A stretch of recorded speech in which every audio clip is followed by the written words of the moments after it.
Nous venons d'apprendre que la France met en œuvre un nouvel axe de son système géopolitique, ancré dans un néocolonialisme encore en vigueur, qui entache le principe fondamental de la souveraineté.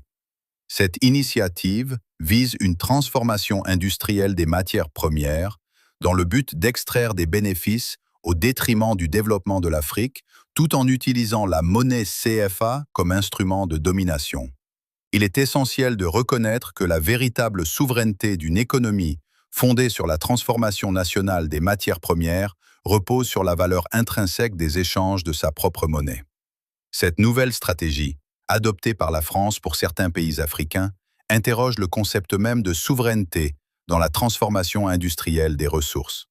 Il convient de comprendre que cette approche, qui prétend valoriser l'industrie de transformation dans certaines nations africaines, ne sert en réalité que les intérêts des puissances occidentales. La valorisation des matières premières transformées ne représente pas une véritable manifestation de souveraineté. Elle illustre plutôt la dépendance à un système monétaire qui affaiblit l'autonomie économique.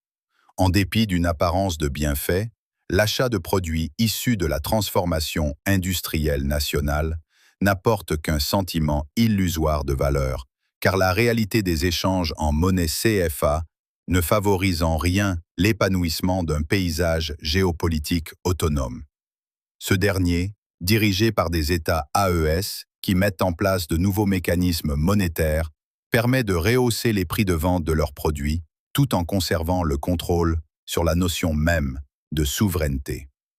Je ne suis qu'un humble citoyen djiboutien, du rive de lac Abbé Oumed Abdallah Abbas, observateur des tumultes du monde, conscient que la souveraineté nationale repose indéfectiblement sur l'échange de sa propre monnaie.